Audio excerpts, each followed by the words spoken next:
topics. I figured tonight we would do so. I'm joined by, or with, joined by uh, Nathan Martin. Nathan, now I'm getting it all mixed up. Which is it? Nathan Martin. Nathan Nathan Martin. Martin. So thank you for that. And thank you also to everybody who subscribed to the channel and who sent their support and donations and love over the last week. I greatly appreciate it. And so we've got an interesting topic about empathy and, empathy and how would you call it? Well, I kind of call it empathetic reasoning. Empathetic reasoning. All right. It's not that is just kind of a term I coined because it is a function of reason. And a And lot of people don't realize that it's a function of reason, and they think it's some ooey gooey emotional thing. And they claim that a lot of people lack this, which a lot of people do, but it's usually like the new age types saying that, I am empathetic, and right. but Well, they're and, actually and, not. and we're going to get into that. And the reason why it's so dark behind you, Nathan, is you are in Belgium. Is that correct?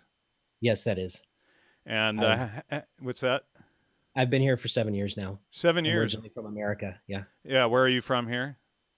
I was Colorado-ish is where I call home. Okay. Gotcha.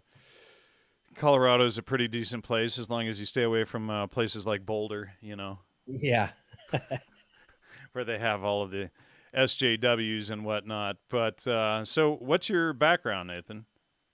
Well, I started off in the military, in the Air Force, and I learned how to troubleshoot F-16s. And as a result of learning how to troubleshoot F-16s, I got into IT after I got out of the military and troubleshot computers.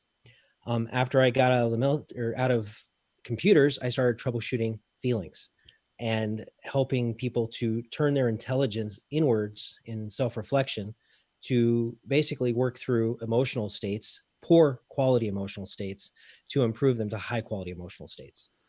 Excellent. So former U.S. Air Force, huh? Yep. Nice. All right. Well, let's dive right in. What is empathy? Well, empathy is, well, I'll just basically read it from you. I go with the definition from intellectual empathy, which is from criticalthinking.org.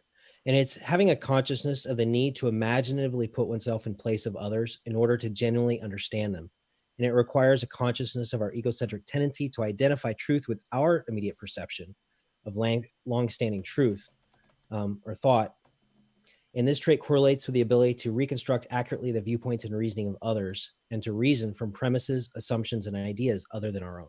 So, empathy is something that kind of slows down and asks questions rather than jumping into something.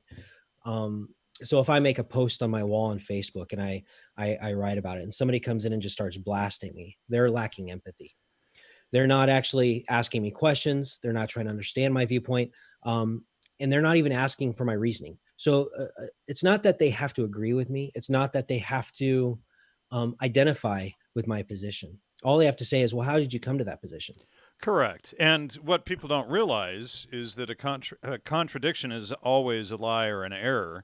And if there's a contradiction between you and the other person, it would stand to reason that they would ask questions to figure out which is the contradictory or the erroneous viewpoint. And then Yeah. once you're on the same page and looking at the same information, then people can understand and come to the same reasoning or rational thought as to why you're holding a viewpoint. And, I get this constantly because I do a lot of research and I'll spend days, weeks, months researching something. And then, like MKUltra, for instance, and then somebody will come along and say, well, you're wrong because, you know, you've never done mushrooms. Well, yeah, I have. I've done them hundreds of times, actually, and I'm a leading expert on psychedelic drugs, if not the, and MKUltra, etc.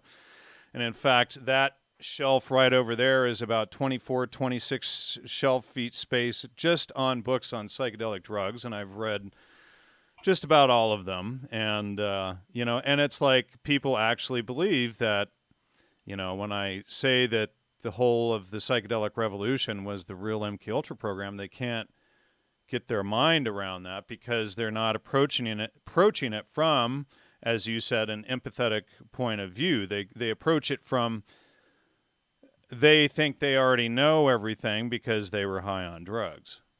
Right. And also there's empathy provides breadth of logic. So when you're trying to, you can get depth of logic, you can get clarity. Well, empathy provides breadth. And breadth is where you are adding viewpoints to your own. And now you're going to actually look at those viewpoints. You might actually find some parts of those or aspects of those viewpoints that are actually quite logical and reasonable and things you didn't know yet. And so you're going to take that and now integrate it into your viewpoint. Right, but let me ask you, Nathan. Doesn't that require that you actually look at the information and take it in so that you're capable of having various viewpoints? Yeah. And also it presupposes humility, because Right. if you already know it all, and this is actually the one character trait. Humility is one character trait that if a person does not have it, I can't talk to them. That's really good. And humility would be the capacity to admit that you're wrong when other information surpasses your own. And it's not even that. It's just the admission that I don't know everything. Well, that's true. And you know how I've always, or at least for the last 10 plus years since I put out the Trivium method with Gino Denning back in October 2009, is whenever I approach a new subject, I ask myself, have I ever asked myself who, what, where, and when before I determine why or the conclusion of something and try to express how I got to it? And if I haven't, then I have to admit to myself, well, I'm incompetent.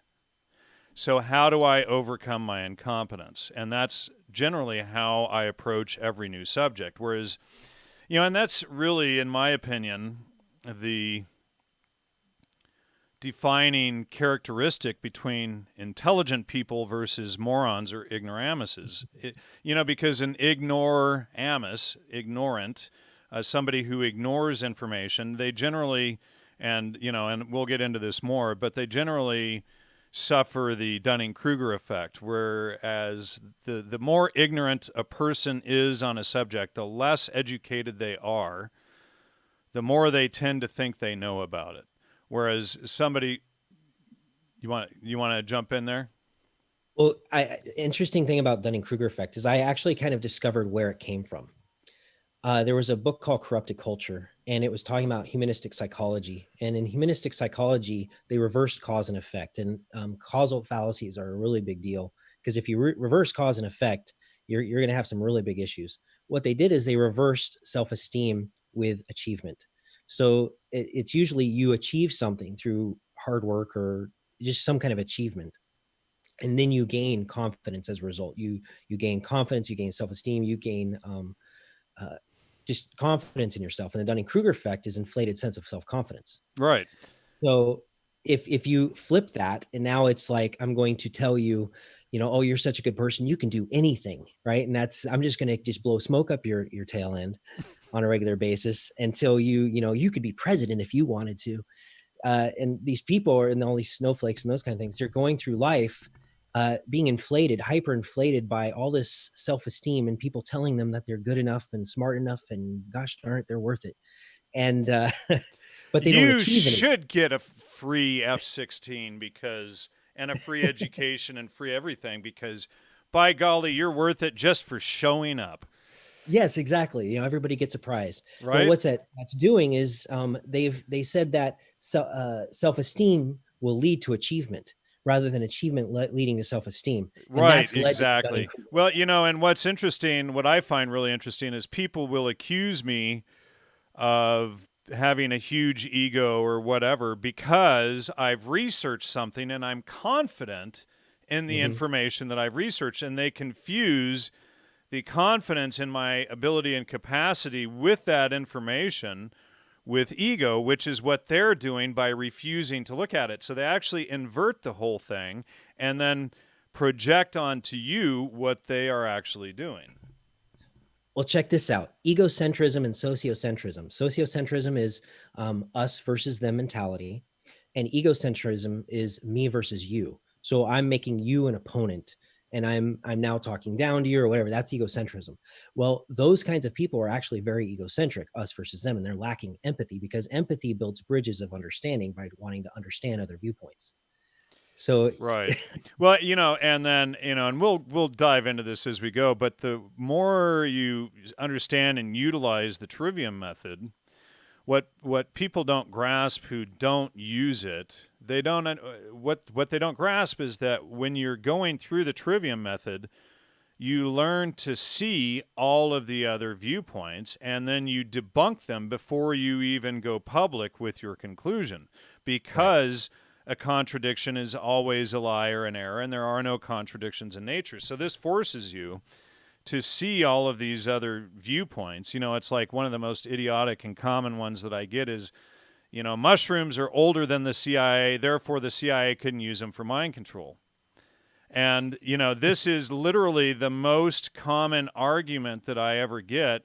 And yet every snowflake, every SJW, every, left-hand pather uses that same argument. And they actually think that it's original and that I haven't heard it before. I mean, maybe in the last few hours or the last few days, but, I've actually written papers on that and explained how it's wrong through the actual research. Like, they don't realize that the Aztecs, when you go in and read the Florentine Codex, which is the foundation of the entire psychedelic revolution, they don't realize that even the Aztecs were warning against their use in there and calling those people who did that stuff bad. And then you realize that the whole thing in Aztec or Mexica culture, in case I upset a snowflake there, let's use the proper name, Mexica. They don't realize that that was actually a death cult, and they've the Spanish published those books, so therefore they have no value. So they'll use a circumstantial ad hominem against white people, and never mind that the Florentine Codex was written in Nahuatl by the actual Mexica or Aztecs. Right, so they'll use multiple fallacies to dismiss the information and then claim that I'm wrong because I wasn't high on mushrooms. And what's interesting is they often repeat the same thing. So, like, if you've heard one person, you've heard 1,000 of them on it, because they keep repeating the same arguments on different things. Like it was socialism or with veganism or some of these others. It's always the same argument over and over again. And so I'll actually, if I write a paper on something or write an article, I'll include some of these arguments. I start with their arguments. Right. and then what'll happen is invariably they'll start using that argument against me again when they're attacking my paper. And I was like, did you read my paper? Did you read my article? Well, yeah, this is why I start with their arguments in the introduction. And it's like, well, I was a vegan and vegetarian, and it landed me in the ICU.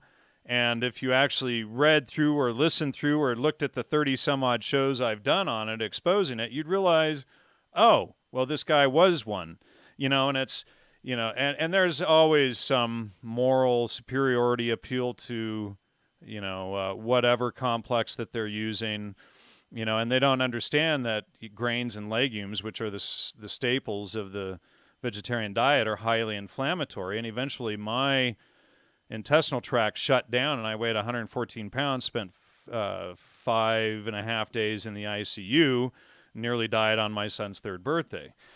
So it's like, yeah, I've been there, I've done that. And when you raise, and another thing, these people, they are generally people who get their food from wrappers, and they work in a cubicle. They don't do hard work. It's an urban religion. So there's city dwellers who work in a cubicle, have never done hard work, never lived out in the country and whatnot. So they have this fantasy that the world revolves around the city life and that everything should be like them. So they're against conservatives, they're against people who hunt, they're against, people who, the cowboys and all of that. That is, again, sociocentric thinking, and it lacks empathy. Right. Because they can't conceive of other viewpoints or other ways of life other than their own. Right. They're very much isolated in their own little internal bubble. of thought and So, and echo that's chamber. that's well said. So let's get into this. Let's discuss, and we kind of just did a bit, but let's discuss impasse and the New Age movement. Okay, so one of the big confusing things that people talk about is I'm an empath. Uh, I'm a very sensitive person and I'm an empath, and this makes them special. It's like a little button that they get to wear. I'm an empath, and Is pretty that much like the is that like the people? Sorry to interrupt. Is that like the people who have a photograph of themselves meditating on their profiles? possibly doing yoga. Um, the empaths are always super sensitive, and it's 9 out of 10 new agers are empaths, and they can just feel everything, and it's almost like a superpower. It's their superpower. But if you actually start digging into it, what you can tell is, one, there's a high degree of narcissism with these empaths, and also there's a lack of boundaries. And a boundary is going to tell you what is and is not my responsibility in relationship to other people. So, if I have a fence on my property and my next door neighbor, separating my house, my next door neighbor's house, that fence tells me what is and is not my responsibility. His yard's not my responsibility. My yard's not his responsibility. We can know because of the boundary. Right. Well, when somebody lacks good boundaries, they don't know what is and is not their responsibility. And they're going to start taking on other people's stuff as if it's their own, or they're going to dish onto other people stuff that's not theirs, but they think should be theirs. Like, for example, healthcare is a right. Well, that's a lack of boundaries. They're pushing um, their beliefs and their responsibility onto other people. You pay for my healthcare. Right, and it's almost always people who don't have children or family to understand that, hey, I want to invest in my children and family, not you, right? But they come along and they don't understand. And there's when you have children, you're no longer at the bottom intellectual rung.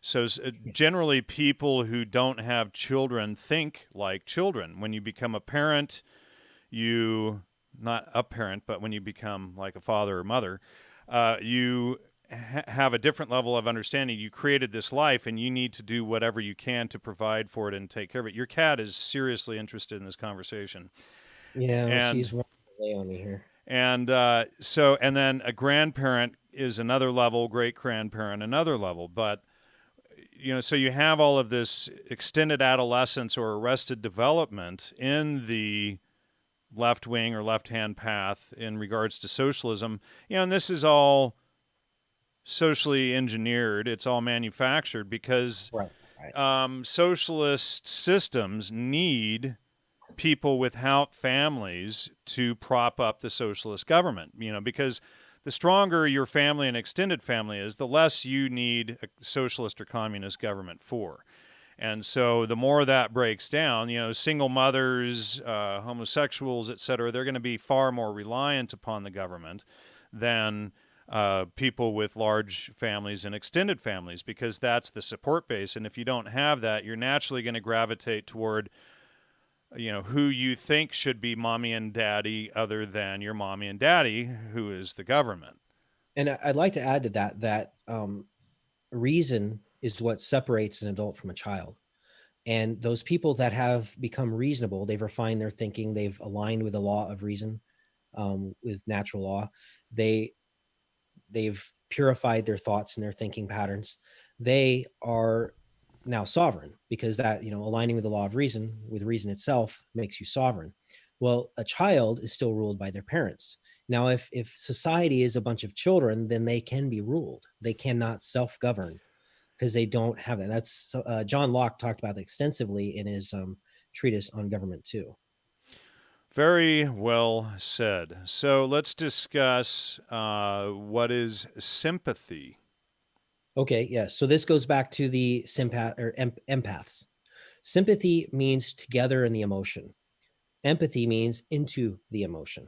So with sympathy, you are actually sharing and feeling together with somebody else the emotion. So if somebody dies and you've experienced death in your family, then you are going to sympathize with that person because you have a shared experience. And you might even project onto this person your feelings if it's unresolved.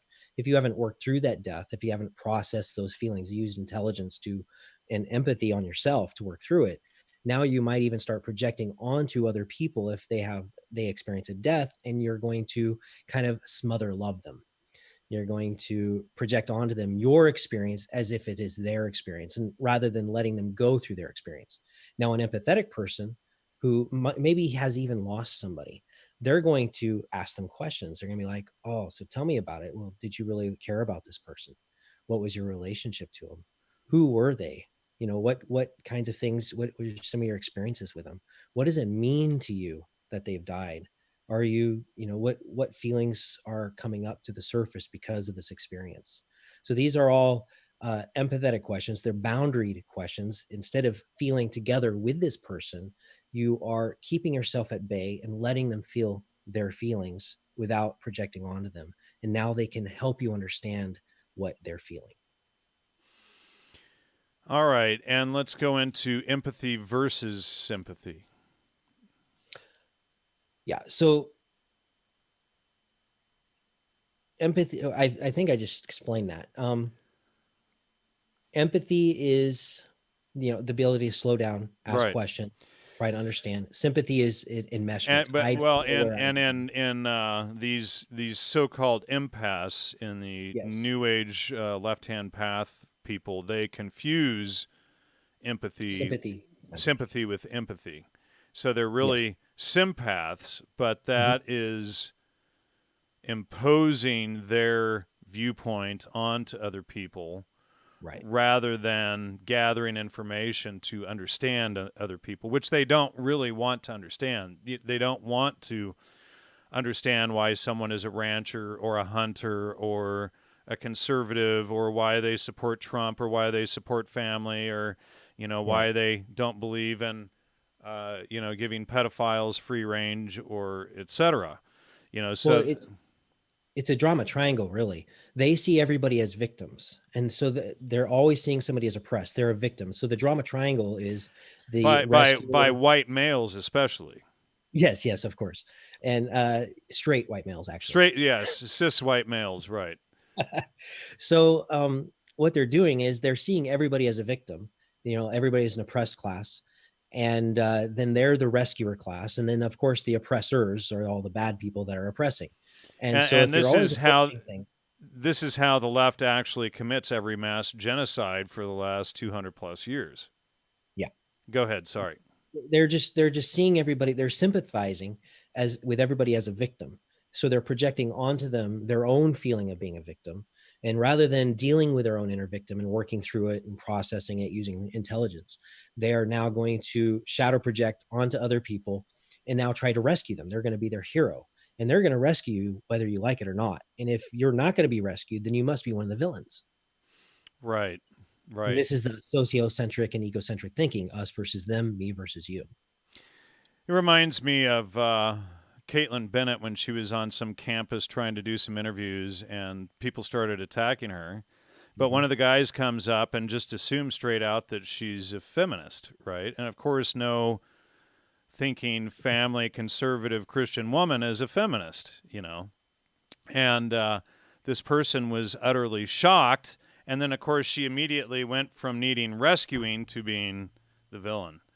Right, exactly. Because it's again this drama triangle, and it's called Cartman's drama triangle, Right. and And it's they, a state yeah, of codependency. right.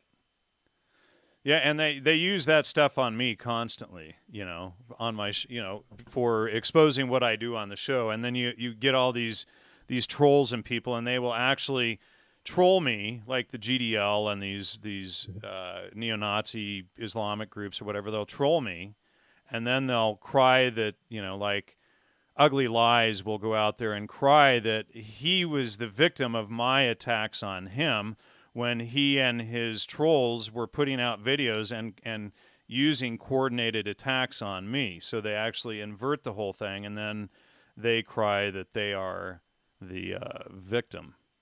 Yeah, they really do play the triangle really well, and they thrive on the triangle. And in fact, so you got those dark triad people, which is the narcissist, Machiavellian, psychopath types, which is a balance of those three, and they're usually the tyrants, the head tyrants, and they really like to um, play the masses in their victim identity and help people to start identifying with being a victim.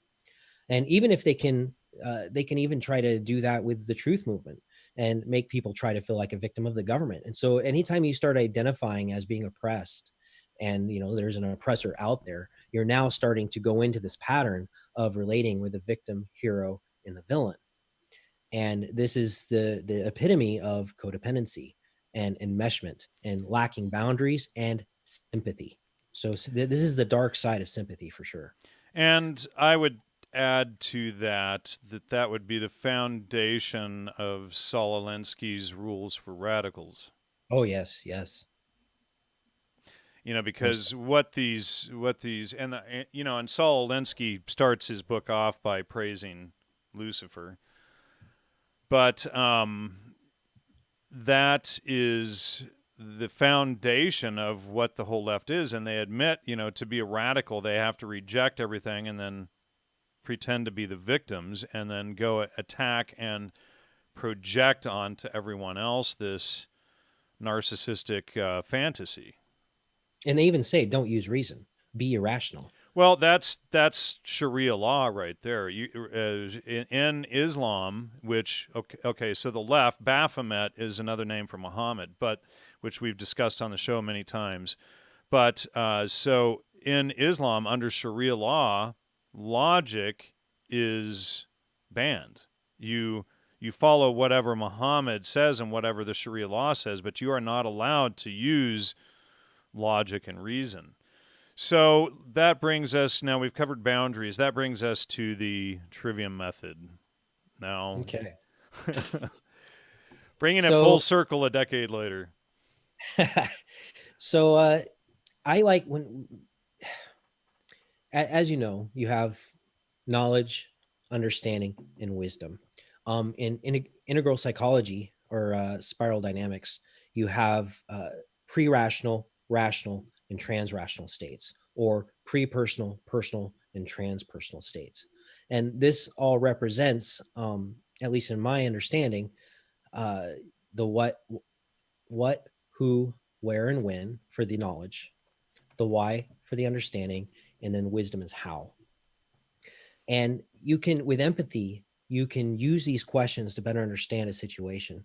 So, tell me what your problem is. Who is there with you? When did this happen? Was it in your childhood? Right. Now, what does the social justice warrior type do? And they'll even use NLP, and rather than, or nonviolent communication, and rather than asking you these questions, they'll insert into the dialogue or assume in their head, they'll create an ad hominem of what your need is. Are you talking about NLP or not NLP, non-NVC? Nonviolent communication, Marshall Rosenberg's crap. And of course, that's all tied to... it's the most passive-aggressive form of communication I've ever seen. Yes, exactly. And we've done shows on this show exposing it as crap. But it was created by Carl Rogers of MK Ultra. So that was... he was MK Ultra Subproject 97. This guy here, and that flowed into neurolinguistic programming and nonviolent communication. So these guys are all CIA, but yeah, you're exactly right. Go ahead. Okay, so with the Trivium, you can use what's also called Socratic dialogue. And Socrates, one of his big adages is, the one thing I know is I know nothing. And not meaning that you can't know things, but that in the cosmic scope of everything, we're just very finite and we don't know a lot, and we should always ask questions to try to understand.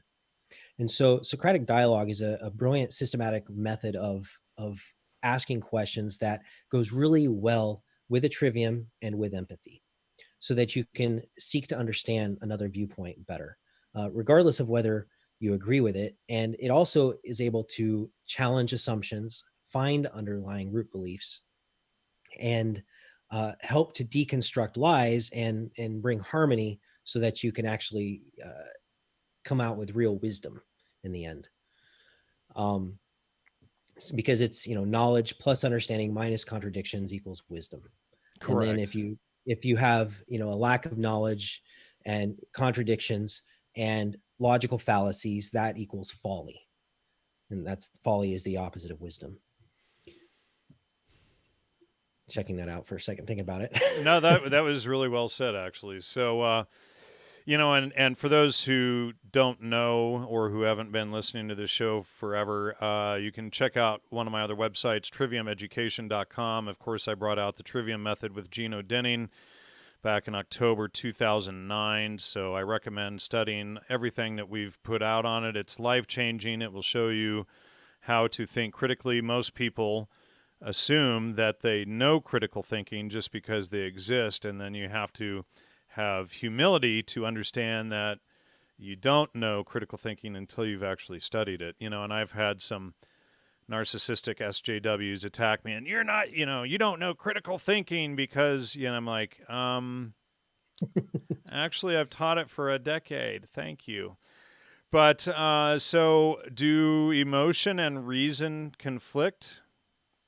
No, they do not. Good question. Everybody thinks they do, especially if you're in the Love and Light Brigade and the New Age left. They're thinking that, oh, I'm beyond reason. I don't need that. I've transcended. They actually say I've Well, transcended. it's perennial philosophy at that point, because per Aldous Huxley, who's the key architect behind MK Ultra and these clowns like Aleister Crowley and Hassani Sabah, etc., on the satanic left, they believe that to know God, there's the external God and the internal God, which Carl Ruck created the term entheogens for the internal God. But their idea is that you shut off, through Huxley's doors of perception, you shut off. Jiddu Krishnamurti is another fraud that promoted this same nonsense, but you shut off your five senses. You don't ask questions to gain knowledge. Rather, you go inward, and then you know God and you know everything else. So it's really the most egoic approach of things. It's projection onto everything else and assuming that you know everything by shutting off the five senses that we use to gather information by asking who, what, where, and when before we understand why and explain how. And so these people want us to shut off our five senses. The entire left, all of the New Age spirituality, the left-hand path, i.e. Satanism, is all based on this same idea. And we're going to go into Logos here in just a second. But when you shut that off, you cannot know reality. In fact, you become God in that sense, because nobody else has the right to live or feel or experience on their own.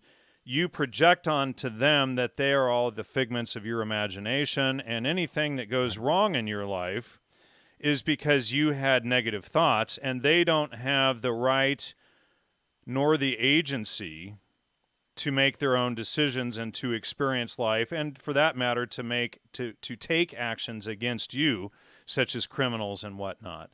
So you put yourself in the most egoic position possible, that you are God and that the whole world is a reflection of you, rather than the point of Logos, which is the opposite of perennial philosophy and what Aldous Huxley and the Esalen Institute and all of the Satanists, Aleister Crowley, etc., put forth.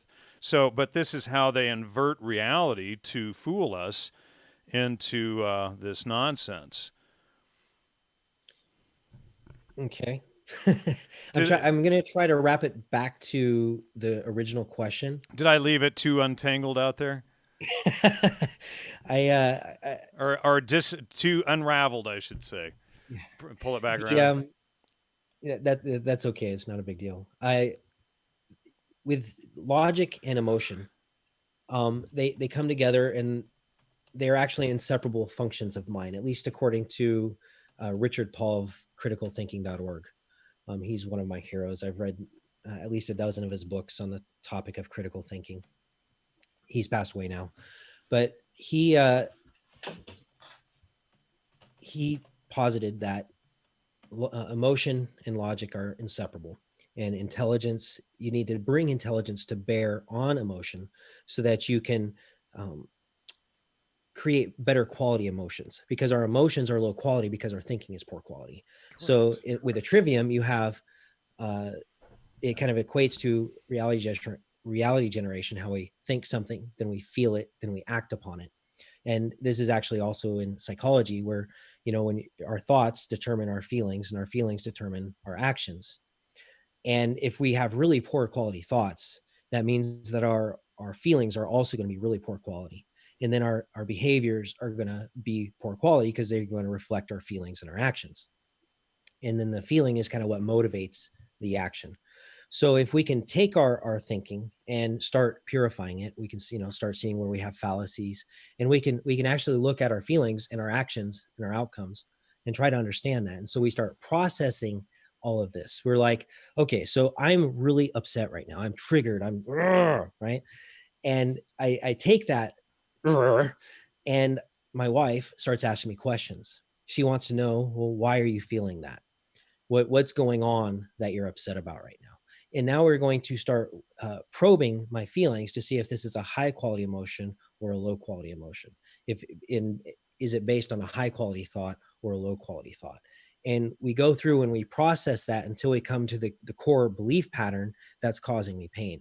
And once we alter that core belief pattern, such as like, I'm not capable, I'm not worthy, or I'm not valuable, or maybe I have a misunderstanding, or I need to add some understanding, so I don't know a distinction between this word and that word, and I think they're one thing. But once I differentiate between the two, now I can understand how this is beneficial and this is not, like sympathy and empathy. If you have a conflation, you've conflated the two, you're going to kind of maybe get upset until you understand the difference. And once you understand that difference, now you're going to have better quality thinking. Therefore, you're going to start having better quality feeling. And yeah, emotion.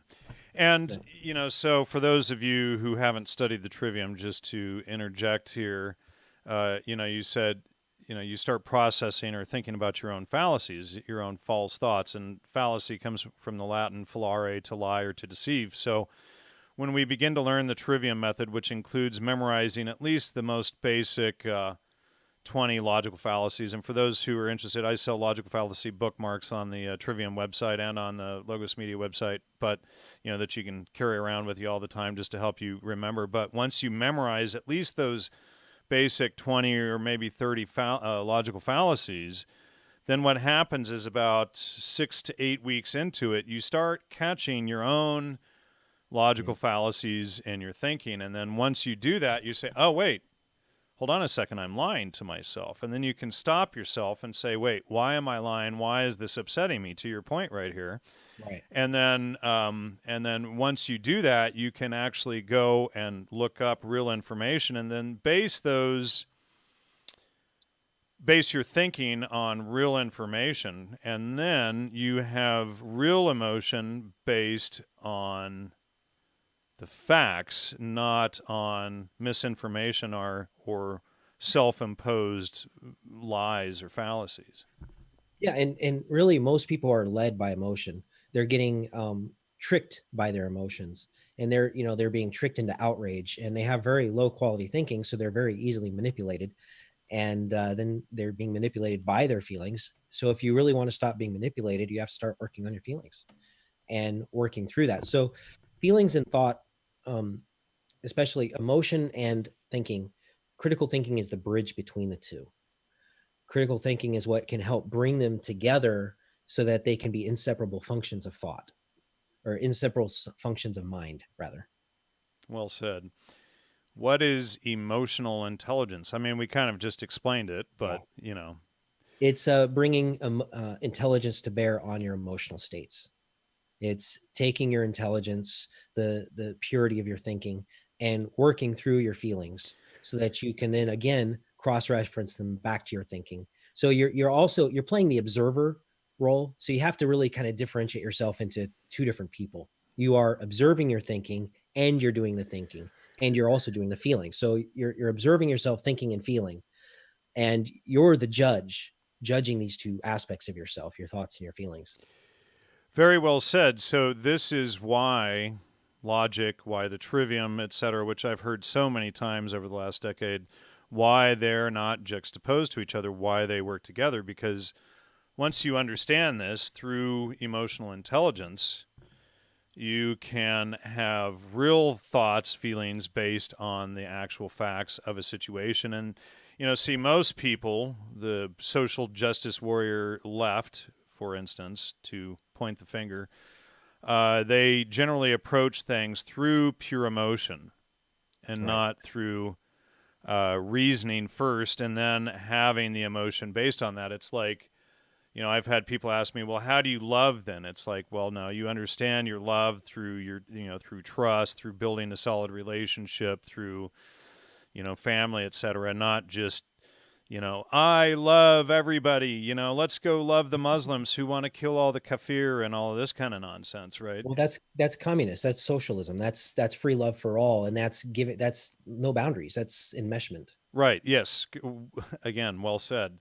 So, let's get into what is Logos. Well, you're here on the Logos Media Show, so why don't we discuss what is Logos? How did I come to the conclusion that I needed to change my company name from Gnostic Media to Logos Media? And it's a huge underlying reason behind that, and you nail it really well in your video, which is, by the way, linked below in the show notes. Okay. Let me go there really quick. So, I mean, there's obviously the standard Wikipedia definition, but for me, it's reason.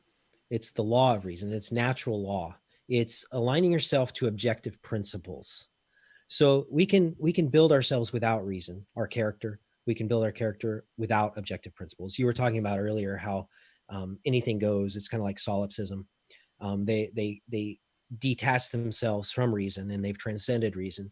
Well, now they're just floating around. They don't have any objective tether. They're not building their house on a solid foundation, like the metaphor of Jesus saying, you have to build your house on the rock, not on the sand. You have to build your house on objective principles, and the logos is these objective principles that you can build your house upon: clarity, reason, objectivity. And the scientific method is just one of many different types of reason that is very valuable to use. Empathy is a type of reasoning. You need to have empathy to actually to tether to that, so that you can build your house on a solid foundation. Now, the house is your personality. The house is the structure of your character that you're building upon that foundation, that logical foundation, that reasonable foundation. John Locke called it the law of reason. Other people have called it natural law. Somebody just posted up law of nature. Good job. Yeah. They saw it coming. So, through, and what I should say is, yes, it is reason, and logos is also where and I just showed your image on screen from your video. Yes. So logos is where we get the word logic from, and logos is God, Yeah. and Jesus is logos incarnate, and and then he shows us the proper way to live through logos, or through living in truth, through reason, through logic. And most people think that Christianity is based on some airy-fairy guy who's floating on a throne in space. They don't understand that the whole foundation of Christianity is based on reason or logic and truth. So when we understand that that logos is reason, that we get the word logos, or that we get the word logic from logos, then we can understand that logic is the art of non-contradictory identification. And I would like to add that there's a verse in Isaiah. It's Isaiah 1:18. It says, "Come now, let us reason together, says the Lord. Though your sins are like scarlet, they shall be as white as snow. Though they are red like crimson, they shall become like wool." Reason is how you can forgive sins. And Jesus was supposedly the one that died on the cross to forgive our sins. And I also call the crucifixion of reason. It is the mob mentality crucifying Correct. Yes, yes. So when you crucify reason, when you crucify Jesus on the cross, you are uh, you are attempting to kill reason, but you but reason is actually how we can attain forgiveness, because once we understand something, when we understand through empathetic reasoning, when we understand each other, we can actually do the process of um, thesis, antithesis, and synthesis, where you have the problem, somebody brings a challenge, then the other person reacts to the problem. So in the victim, villain, hero triangle, this would be the villain brings the problem, they're the thesis. The victim reacts to the problem, they're the antithesis. Antithesis. Then you have, when you work through it together, now you can create the synthesis, and that is the forgiveness that happens when you're actually using reason rather than being just a giant victim. And then what the left does is they just take it and invert it to do the exact opposite, essentially. But Right, they use that same process to manipulate. right, exactly. So once you understand this, this is how Christianity is used to create a utopian society through understanding, through logic, through reason, with the first axiom being that reality is real. Mhm. And and therefore we can rely on the fact that there are no contradictions in nature, and a contradiction is always a lie or an error. God cannot lie. Jesus is the way, the truth, the life. Satan is the father of all lies. And then once we grasp this, we can understand how Christianity creates this solid foundation for culture, whereas the left, through socialism and communism, does it by force, does it through manipulation, does it through promoting discord through opposites, which we're just about to go into here in a second. But how does Logos deal with reality? I kind of just gave that away, but Are you talking about the verse where Jesus answered, "I am the way, the truth, the life"? yeah, Okay. John. So there's No, wait. I sorry. Go ahead. so there's a verse, and I don't have it listed which one it is, but Jesus, or the divine logos answered, "I am the way, the truth, and the life. No one comes to the Father except through me." And I have a picture, and I don't know if you're sharing that picture or not, or if you can share it. Is which one is that? The one with the cross, Yeah. knowledge. I'll put it up again. I just showed it. There you go. Okay. So you have knowledge, logic, and wisdom, or the logos and wisdom, and you go from where you're at, and you build a bridge, and this would be in the the rational state to wisdom. So a lot of people make what's called a pre-trans fallacy. They want to get to wisdom, they want to get to heaven, they want to get to the good relationship, the perfect marriage, they want to get to a successful business without actually building the bridge. And the bridge is the logos, that is Jesus, and that is the cross, that is the message of the cross, reason. So if they use the cross to crucify reason, this is actually now the means to get to God, to get to wisdom.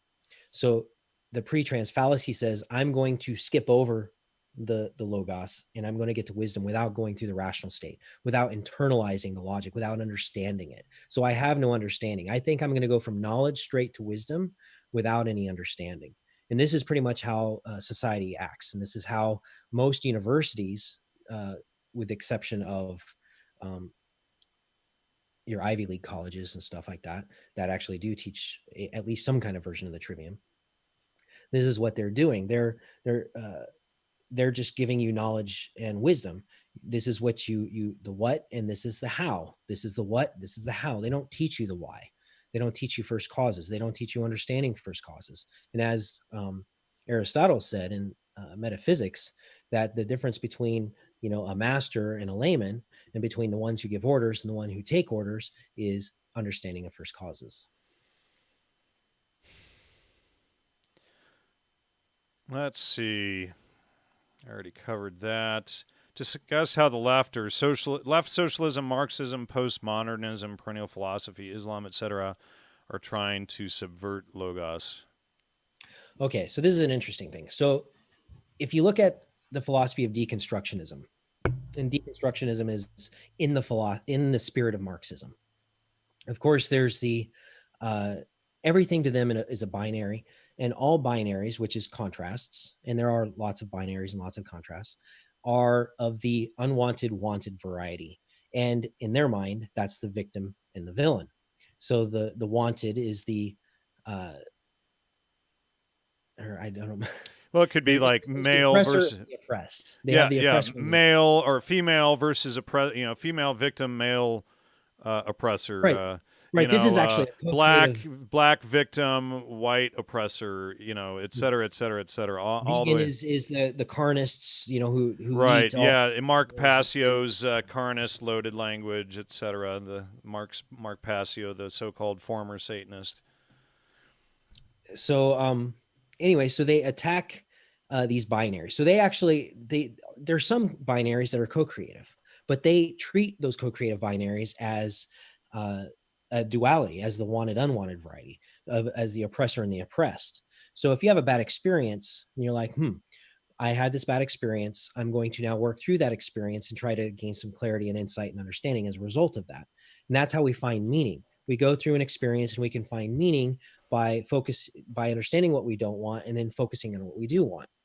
Well, what they do is they say, we're just going to get rid of meaning, so it's nihilistic. And we're going to destroy meaning by destroying all binaries. We think there should be no binaries and everything should be equitable. So that they say equality, but it's actually equity. And equity is where everything is the same and they want sameness. So they're going to destroy and they're going to confuse the difference between male and female because they say women are oppressed and males are their oppressors. Well, Hey, it's not. They're actually transgender to the rescue, or make up your own gender so that you're not yes. cisgendered and having to identify with one or the two. But as you So said, the male and the female are actually co-creative, so they have to create this false dichotomy, this false, victim versus oppressor. Yeah. And because they do that, they're actually destroying meaning because I get to know myself as a man by being with a woman. And a woman, or my wife, she gets to know herself as a woman by being with me. And we get to this dance between the male and the female, the masculine and the feminine is how we create meaning. What does it mean to be a man? Well, I can learn that through what it's like to be with a woman because she's going to show me kind of a difference in me. And now I'll also get some, just by talking to you, I can learn what it's like to be a man also, because let's say you have some masculine attributes that I haven't seen before. And there's also some contrast happening, between you and me or between me and another guy, but also there is a contrast happening between the opposites. And these are not necessarily oppositional as opposite would imply, but they are co-creative. So Marxism wants to destroy all distinctiveness. They want to conflate things. They want to confuse it to the point where it's all equitable, all same, all one thing. And then when they do that, then that's nihilism essentially. They're destroying meaning. Now it's without transhumanism, they want to get rid of death.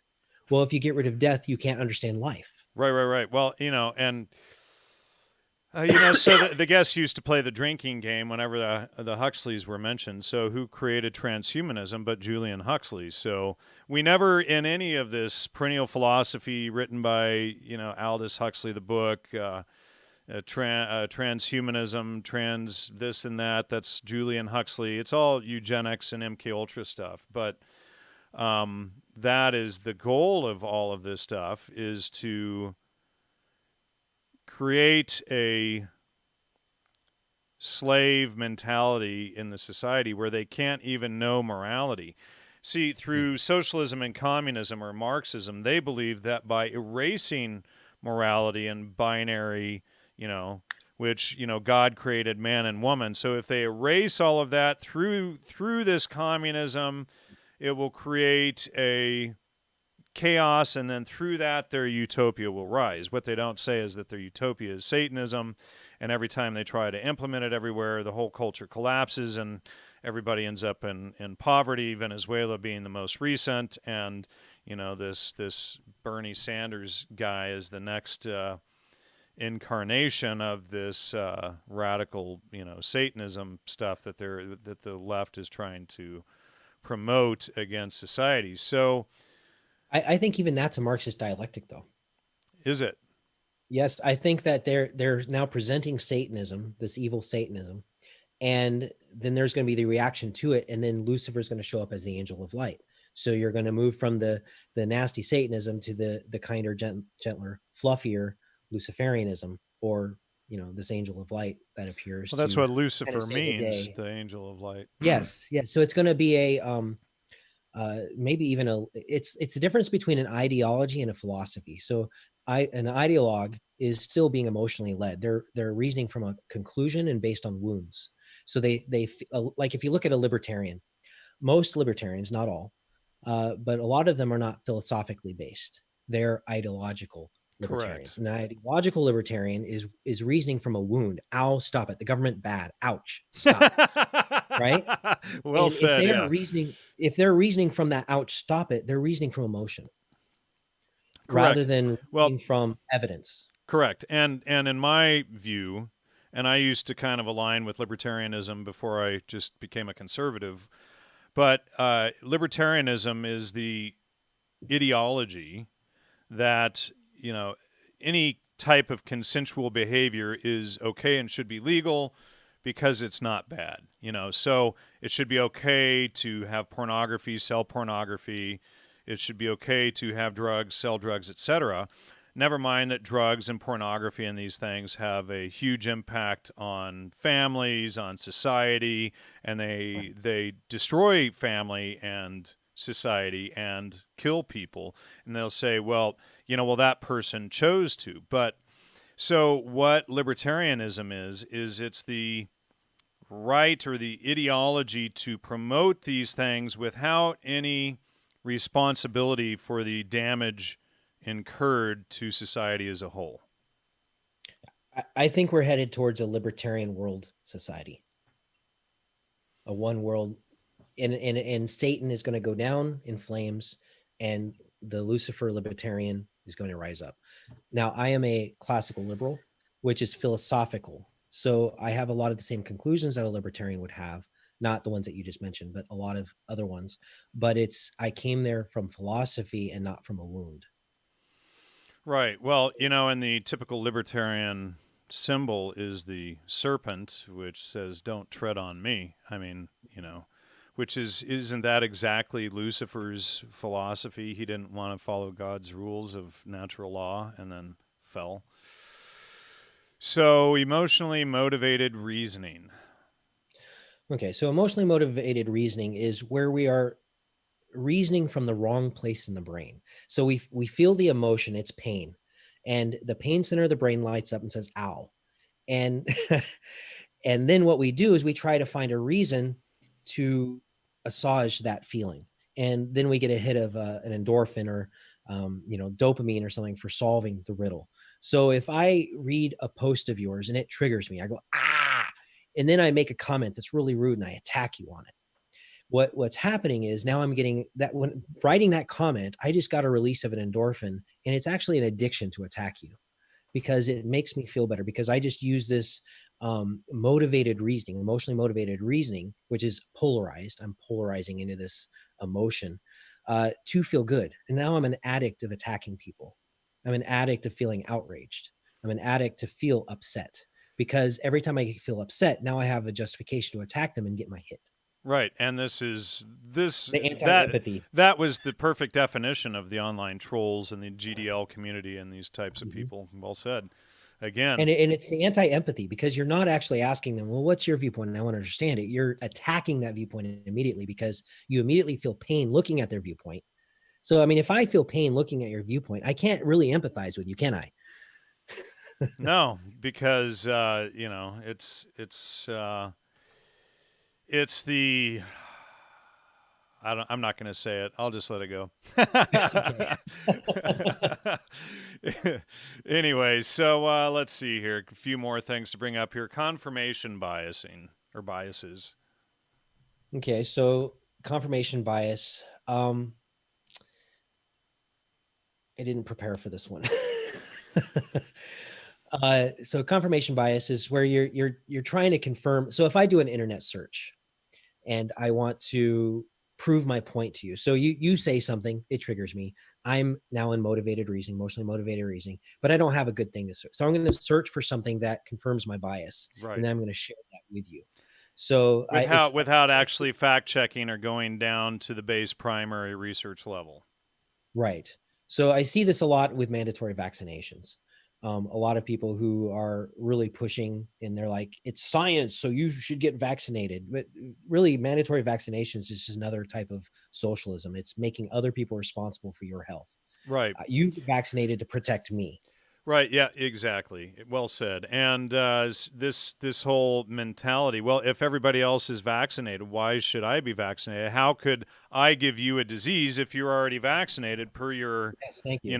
per your so-called logic. But of course, what they don't want to admit is that vaccines cause huge damage, and autism is like 1 in 28 in the U.S. now, or lower than that, or Mhm. higher than that. It used to be like 1 in several hundred, and now it's an extremely rampant problem. And years ago, I interviewed Dr. Andrew Wakefield on the show, who lost his license to practice medicine because he came out exposing the MMR vaccine. And the Lancet, Richard Horton at the Lancet did a big hit piece on him, and they were former friends. And there was a huge fraud. I went through that entire case. I studied everything about it, and it was clear that they set him up and used him as a scapegoat to shut things down. Because it's like this guy. Microsoft guy, Bill Gates, saying that they're going to control population with vaccines. And just Yeah. recently, on Catalina Island off of Los Angeles, they admit that they're using vaccines to control the bison population.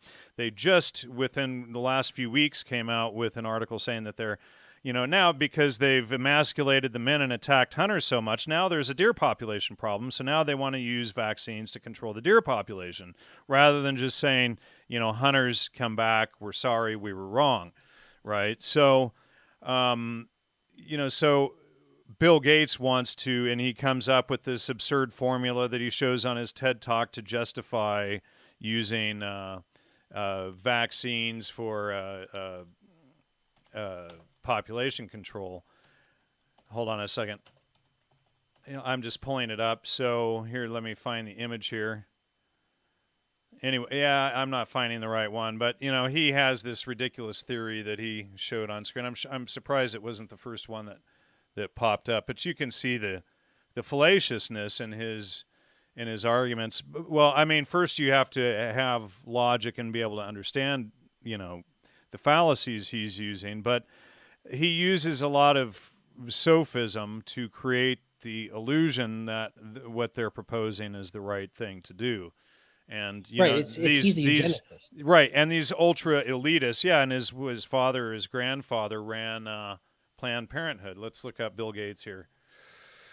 Bill Gates, come on down, sir. Let's see. Yeah, Bill Gates eugenics proposal at TED Conference 2010, and population control, and Gates family, William H. Gates Sr., and he was one of the people behind Planned Parenthood, and which of course is a massive eugenics organization killing off large segments of the population. It's like this Greta Thunberg idiot that's out there. Her family created the greenhouse effect. Her great-grandfather was Savante Arrhenius, and he actually created the greenhouse effect, and he was involved in eugenics and population control too. And but these are some of the things that the left promotes down here, and a lot of the promoters. But Planned Parenthood, population control, all these different topics down here are, we to homosexuality, veganism. How does veganism play into eugenics? Well, as it turns out, not only is the brain made up of cholesterol and burns fats, but so does the reproductive system. And in fact, testosterone is made from cholesterol. All you soy boys, now you know where you got your name from. Yeah. So, and not only that, soy is loaded in phytoestrogen, so you get man boobs, and you think that your food comes from a wrapper at the store, and then you use these emotions to justify why you shouldn't be a man. All of your successful ancestors before you were wrong, and you got it right for eating soy. And never mind, you don't have any children. Yep. So, what is the anti-logos? The anti-logos is Marxism and all of its proxies, deconstructionism, because they're all attacking meaning. They're all attacking purpose. And one of a big core tenet of logocentrism is meaning and purpose, and finding that meaning in your life and living a meaningful life. And they are attacking that by attacking the binaries. They're confusing all the different, they're confusing the genders. They're confusing what it means to live, what it means to die. They're confusing religion. They're confusing all kinds of things. They're confusing logic. I mean, if you look at it, they're confusing logic itself. And dialectic is, when two people come together in a dialectic, they're reasoning together. It requires two people to come together to do that. I argue with my wife all the time, and we argue in order to refine our thinking. We don't argue to win, we argue to refine. And as we process, we argue to refine our thinking. We argue to refine our character, really. We are really inviting excuse me, inviting the logos deeper into our hearts. And anytime you try to destroy meaning, you are the anti-logos. Well said. So, what is the anti-logos for those who don't see the blatant conclusion there? Do you want me to say it, or do you want to say it? Marxism.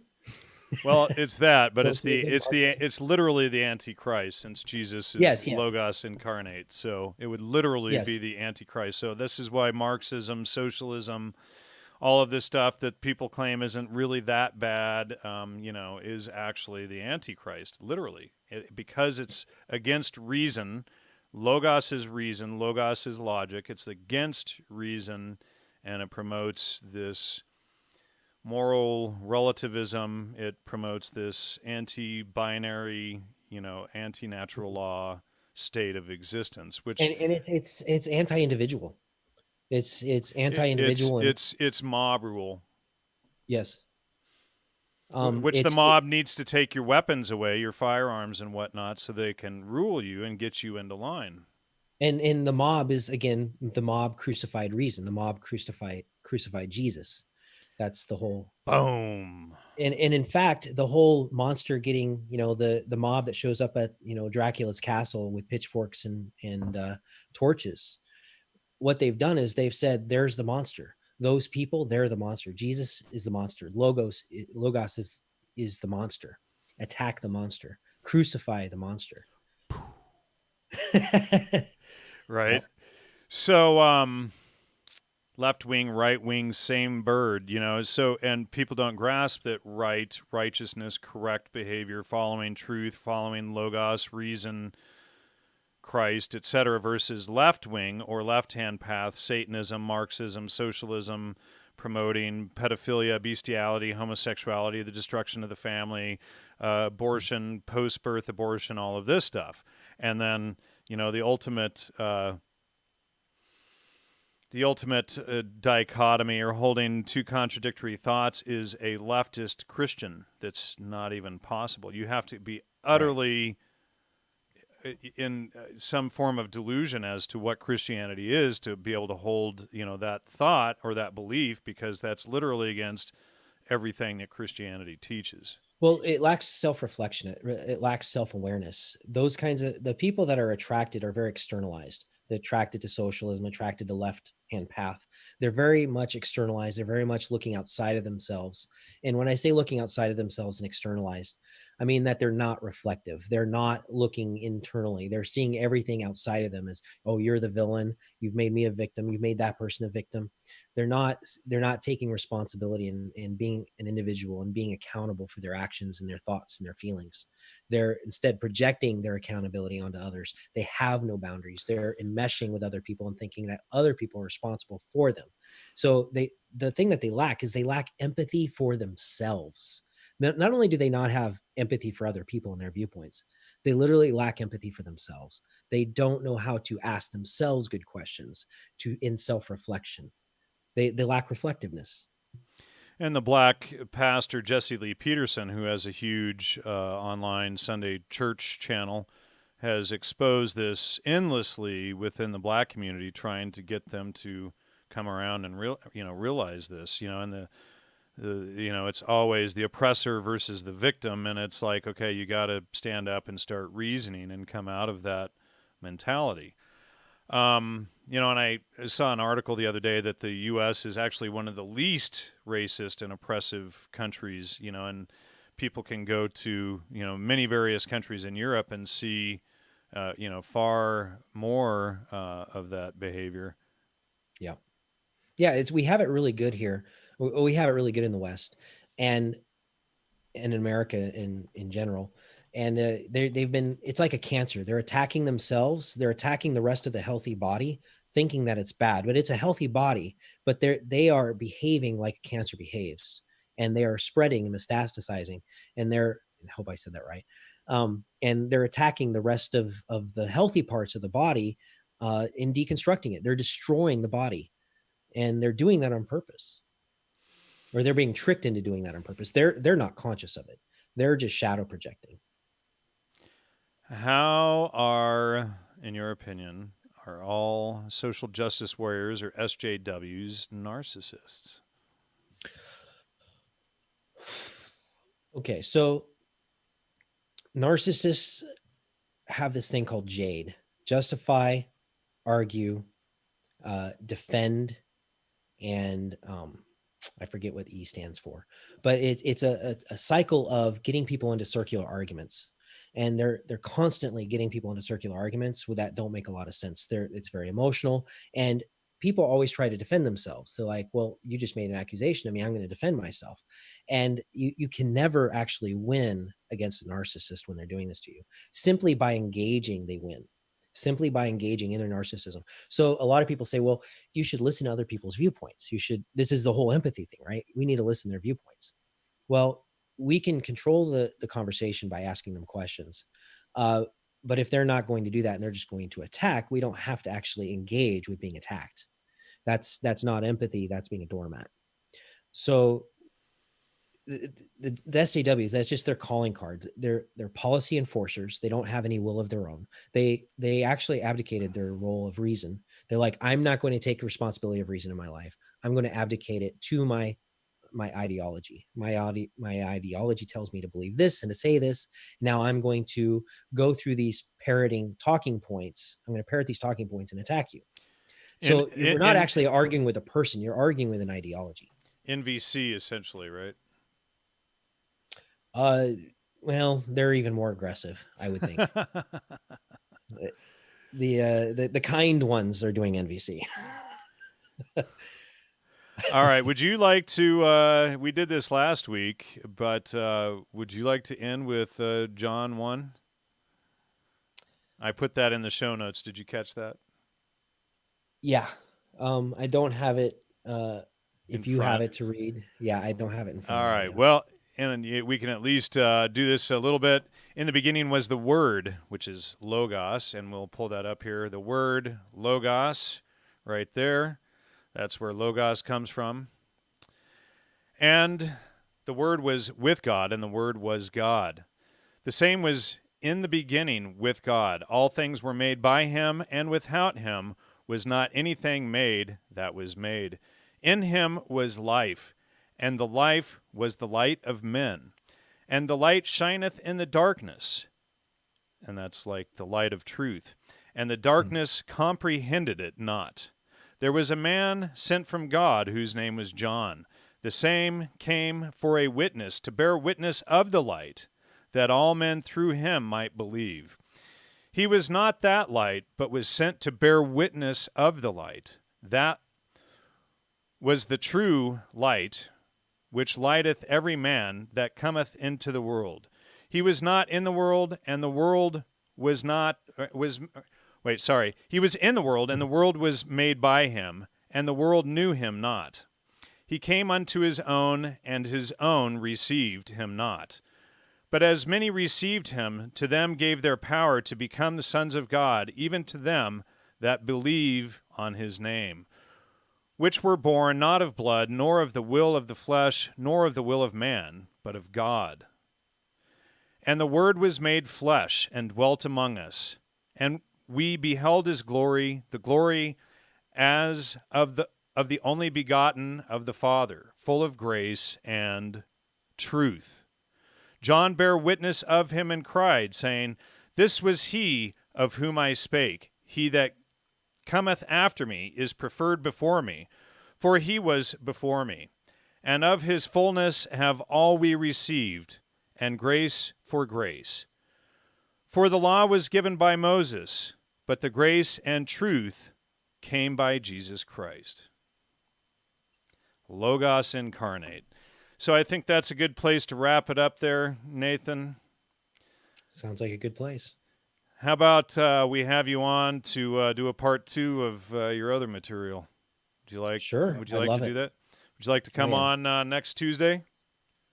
Yeah, let's do it. All right. Thank you so much, and thank you for staying up late. I know it's late for you. It's, 2 a.m. right now, so we'll kick you off to bed. 3:15, actually. Oh, 3:15, my bad. So we'll let you go to sleep there in Belgium, and thank you so much for joining us.